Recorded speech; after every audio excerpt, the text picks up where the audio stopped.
I used to believe silence was peaceful. But the night I learned about her betrayal, silence felt like a scream echoing inside my head.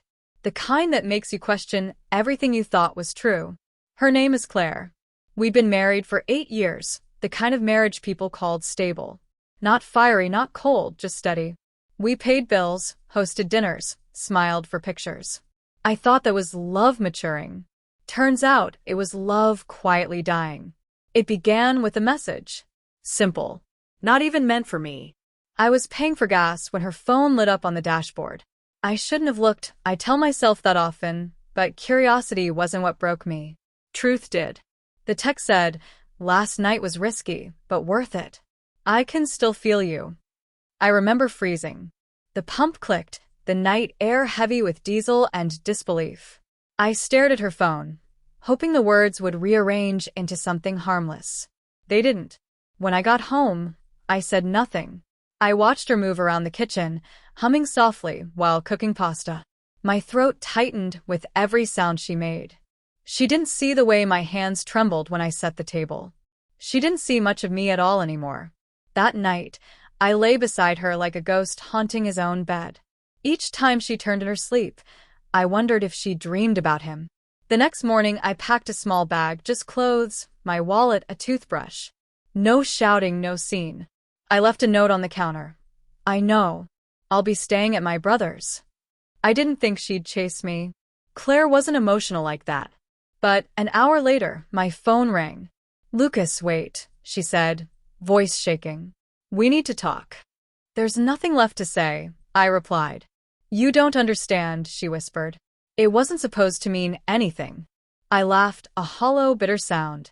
"That's the worst part, Claire.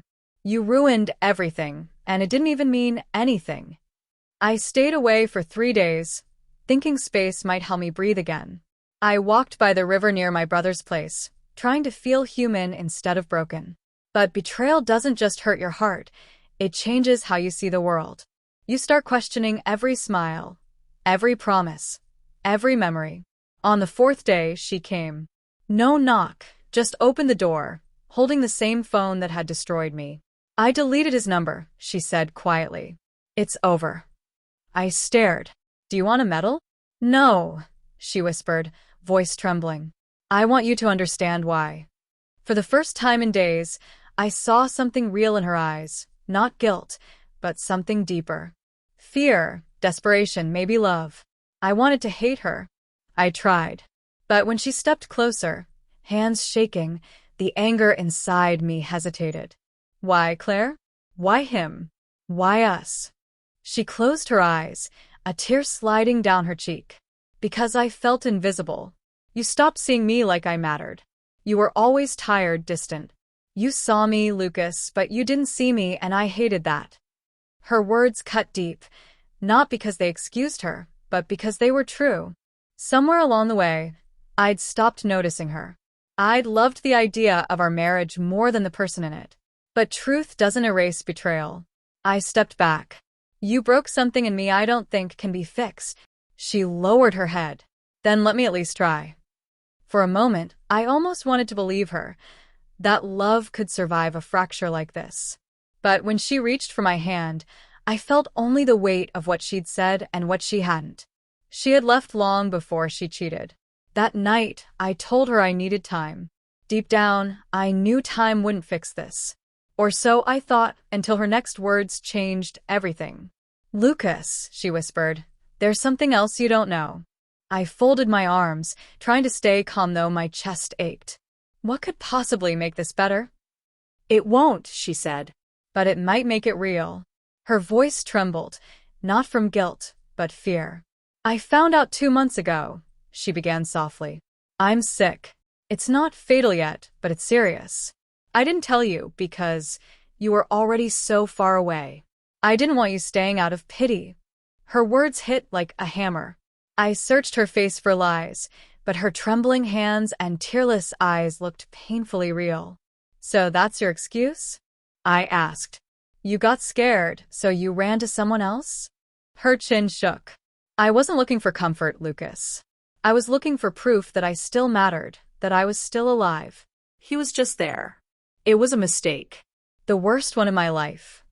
The silence stretched tight between us. She sat twisting her wedding ring. You've always been the strong one, she said quietly. You never cry, never break. I thought you didn't need me. I didn't think I was allowed to need anything, I muttered. I thought being strong meant holding everything together, even when it was killing me. Even I was surprised by my own honesty. She looked up, her eyes meeting mine. Maybe we both broke the same thing, she said, just in different ways. Her words stayed in my head, not forgiveness, just truth. I wanted to walk away, keep my pride intact, but my heart moved slower than my anger. That night she stayed in the guest room. I lay awake staring at the ceiling, thinking of every small moment that led us here. The quiet dinners, the empty mornings, the slow fade between two people who once promised forever. In the morning she was gone.